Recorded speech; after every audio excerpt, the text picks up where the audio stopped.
Nah, hai teman-teman, perkenalkan nama saya William Stopu dari Politeknik Pembangunan Pertanian Medan. Jadi Pak, di sini kita akan menunjukkan wawancara kita yang berikutnya Pak ya. Iya. Jadi Pak, untuk pertanyaannya Pak, dari gula saka kita ini Pak, itu ada nggak Pak promosi Pak? Ada yang dibuat bentuk promosi gitu Pak? Nggak ada. Pernah nggak dipromosikan ke luar atau ke Nggak ada. belum ada Pak ya?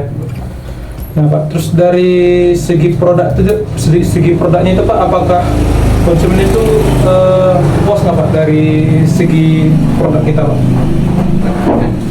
Dari misalnya dari mutu, kualitas, bentuk dari produk kita itu apakah konsumen sudah puas? Tanggapan konsumen puas atau gimana Pak? Puas. Puas, nah Pak. Jadi Pak, habis itu untuk harga produknya itu sudah sesuai atau belum Pak? Harga produk yang Bapak jual ke masyarakat Pak, apakah sudah sesuai gitu Pak?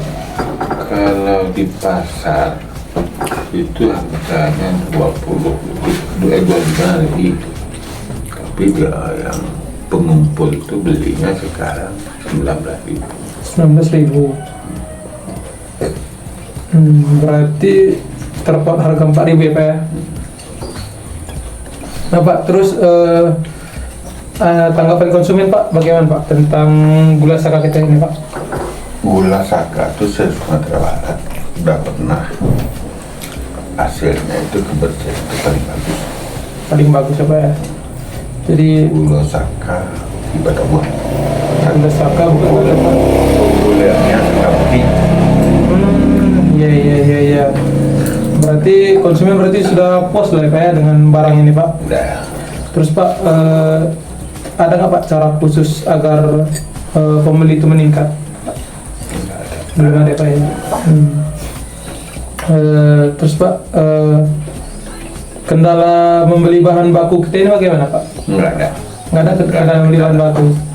Oh iya, karena lahan kita ini turun-temurun itu terus Pak ya? Nah terus Pak, dalam kendala penjualan itu ada apa Pak? Kendala penjualan? Nggak ada. Nggak ada juga kendala penjualan, berarti penjualannya lancar-lancar saja Pak ya? Ya. Sebab harga itu kalau sekarang kan kita kan pengumpul yang menentukan. Pengumpul yang menentukan Pak? Ya, bukan kita. Jadi nggak ada kendala karena masyarakat itu butuh dana buat ekonomi. Iya Pak. Terus Pak, selanjutnya pernah nggak Pak membeli bahan baku dari luar gitu Pak? Tidak pernah. Tidak pernah, karena sudah tersedia di lokasi sendiri Pak ya? Ya buat 20 tahun mendatang masih aman. Masih aman di 20 tahun yang mendatang Pak ya? Masih cukup Pak ya? Lebih dari cukup bisa bilang Pak ya? Nah, terus Pak, penghasilan ini berpengaruh nggak Pak dari segi cuaca? Maksudnya penghasilan misalnya produk ini, apakah kalau dia berpengaruh nggak Pak dari cuaca Pak? Misalnya cuaca hujan gini Pak, itu kendala produk kita entah laku apa enggak? Nggak ada pernah. Berarti tetap itu ya Pak ya? Nah terus Pak, visi dan misi penjualan dari gula saka ini ada nggak Pak? Visi misinya sepertinya nggak ada. Kalau yang Belum ada, masyarakat Pak. punya. Masalah punya belum ada punya ya Pak ya? Nah Pak, untuk selanjutnya Pak, biasanya Pak aktivitas-aktivitas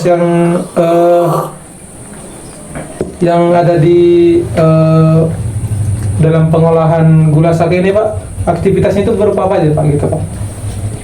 Ngumpulin kayu, Ngumpulin kayu, alat pembakaran. ya lalu pembakaran untuk memasak gula. Cuma kendala itu yang paling dibutuhkan itu beli kayu kepada pengumpul. Kan ada kayu tuh. Ya. Beli, kalau sekarang harganya per mobil kijang itu harganya sekitar 300.000. 300.000 per mobil pickup ya? Ya, Ya. kijang. Terus Yang L300 nya 400. oh iya Pak. Terus aktivitas selain dari misalnya ngumpulin kayu, ngumpulin buah gitu Pak, masak, apakah ada aktivitas yang lain gitu Pak pada saat pengolahan gitu Pak? Nggak ada. Nggak ada ya Pak ya? Nah, Sebab mungkin kita harus fokus kan, ngumpulin kayu. Habis ngumpulin kayu, ngambil tebu dari kebun, kumpul ke tempat penggilingan. ya Dari tempat penggilingan itu giling, jadi nira, tanguli, baru jadi saka. Jadi baru jadi saka ya Pak ya. Berarti itulah Pak ya yang bisa ditanyakan dulu Pak ya. Mungkin untuk selanjutnya itu Pak, mungkin pertanyaan terakhir gitu Pak ya. Nah Pak, dari produksi atau kendala yang ada di gula saka ini nih Pak, yang ada di di Candong ini Pak, itu bagaimana Pak dari kita dari kita selaku pengusaha gini Pak ya, selaku pembuat dari gula saka ini Pak, bagaimana Pak kita sudah puas dengan apa yang kita dapatkan atau kita belum puas dengan apa yang kita dapatkan Pak? Belum puas. Belum puas dengan apa yang dapatkan Pak? Karena belum puasnya itu belum ada lembaga bagaimana bentuk dari saka itu berubah supaya harga meningkat. Berarti Bapak ini sekarang ini sedang mencari atau mendapatkan yang menanggung jawabi atau membawahi yang ada yang menanggungi lah. Oh, berarti salah satu kendala yang terbesar yang ada di sini dari penjualan kita ini Pak, belum ada lembaga yang dapat menampung atau menangani dari semua produksi yang ada di sini Pak ya? Belum ada. Iya Pak.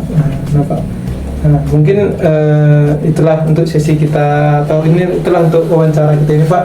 Terima kasih pada Bapak sudah memberi jawaban-jawaban yang sangat-sangat memuaskan lah menurut saya Pak, dan jelas itu Pak. Mungkin terima kasih kepada teman-teman yang sudah menonton videonya. Saya Binus Tepu mengucapkan terima kasih dan dadah.